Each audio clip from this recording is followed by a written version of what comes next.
This program works.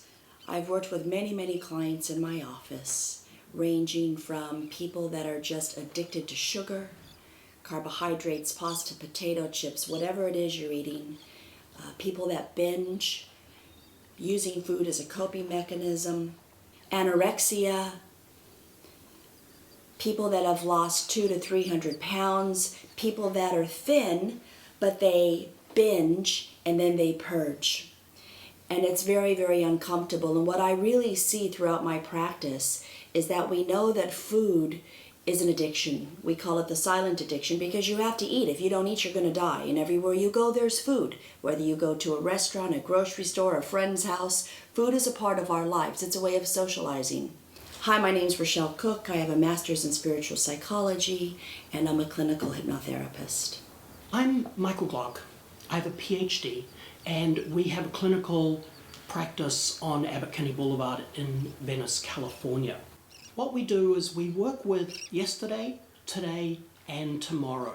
And in the clinical session, we spend time going back into your past and finding out how and why and what happened.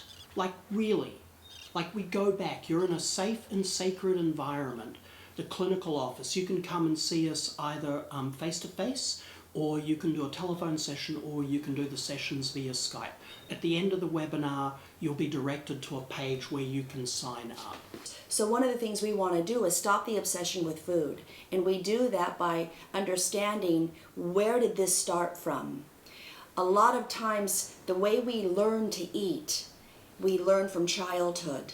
And a lot of the clients that I work with, and I see this time over and over and over again, is that it stems from trauma.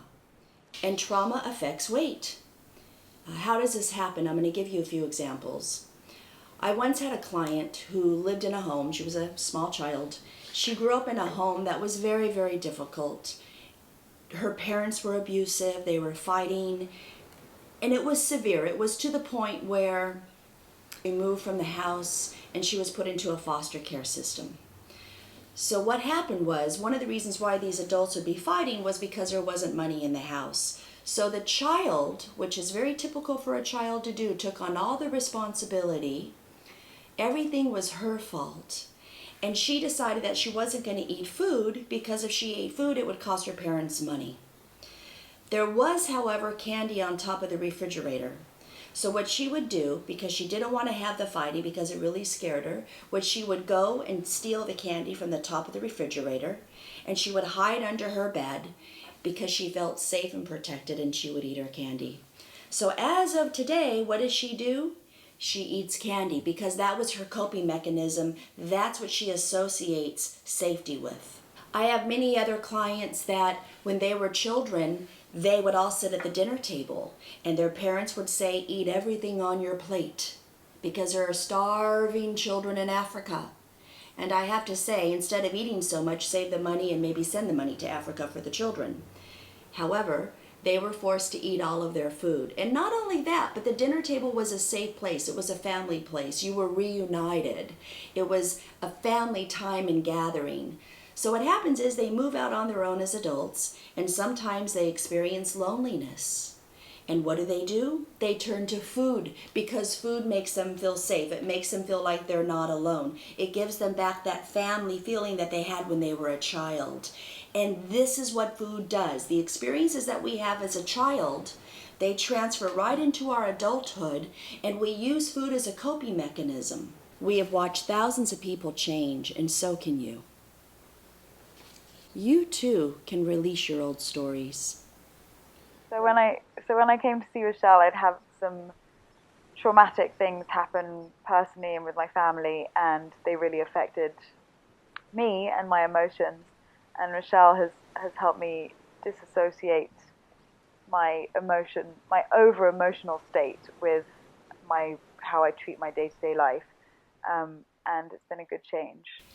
When we recover your old stories, we reframe them. That's how it works, so that you can change and release weight for the very last time. What's your story? My life has changed incredibly after working with Rochelle for the last 3 months.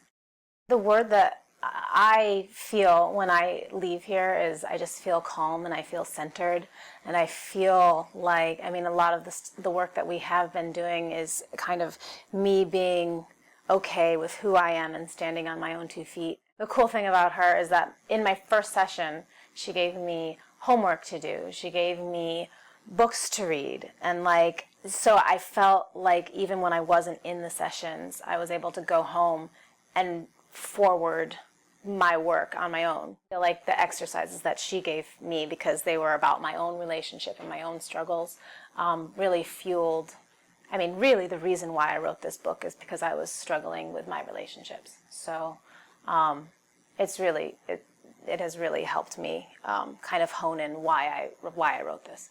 This is the first draft, so it's got little sticky notes on it. Yep, I'm When proud you of it. work with us, you're in a very safe and sacred environment. Here are some of the recommended reviews from Yelp for Rochelle. Look at this. Rochelle is a truly remarkable person and is best at what she does.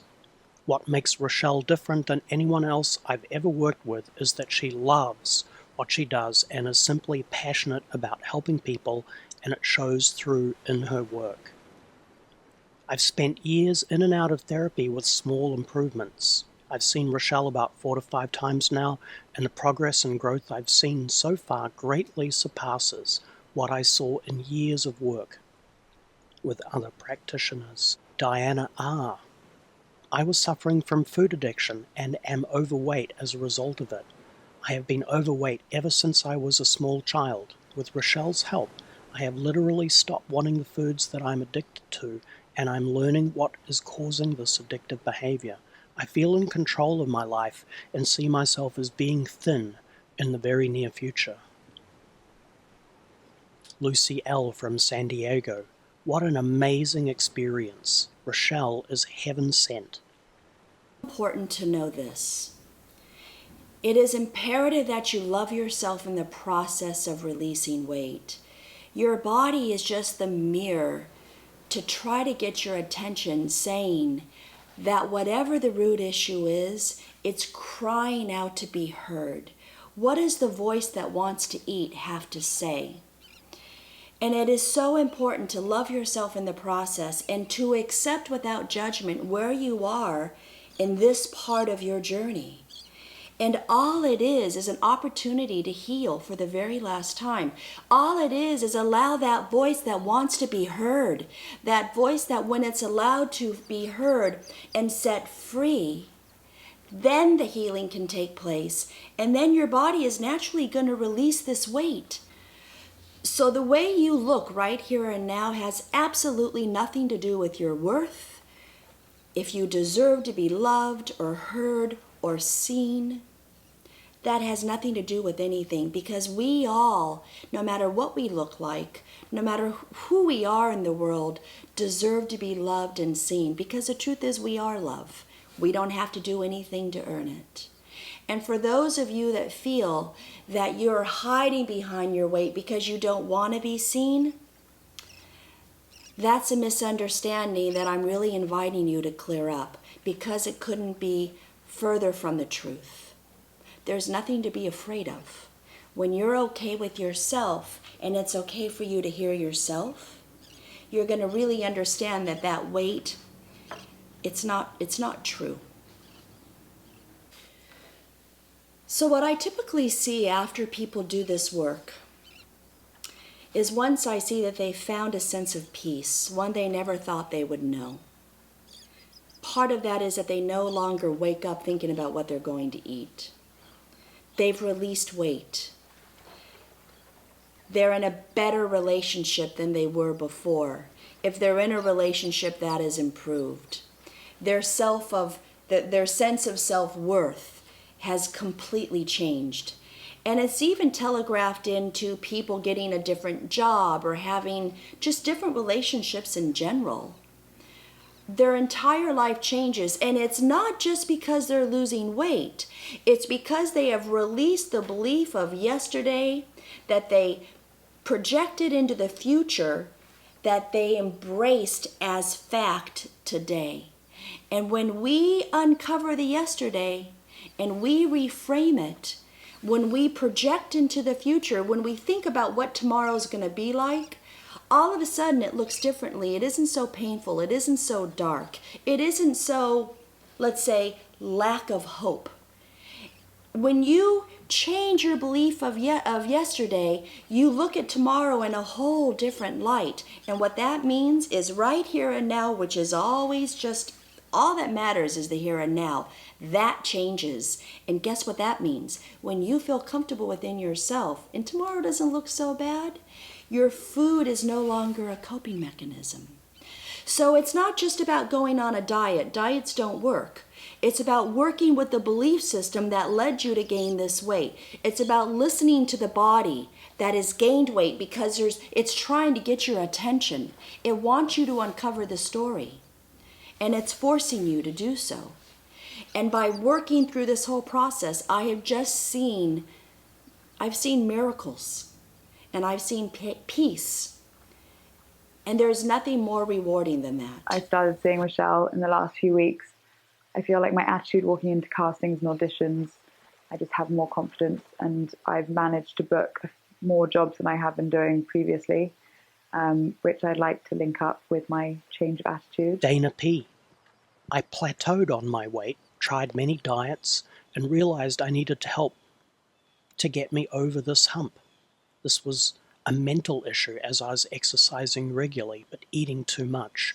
Rochelle and Michael have both stepped in to help me as I have a very analytical mind and an ability to fall asleep easily. Through this program, I've stopped my cravings for macaroni and cheese and high-calorie burritos. I really had to eat those items once a week. Now, not at all. Mary M. says, Rochelle is so good at what she does. I feel safe with her and confident that when hypnotized, I can let go because I really trust her and I know I'm in good hands. David O. says, Rochelle is outstanding. Her sessions are transformative and beautiful. They were many experiences that were uplifting and dreamlike.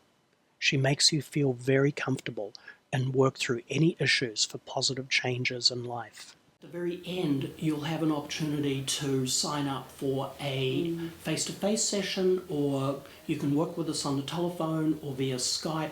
The choice is yours, and we really look forward to seeing you on the other side. Are you ready to let go of your old stories?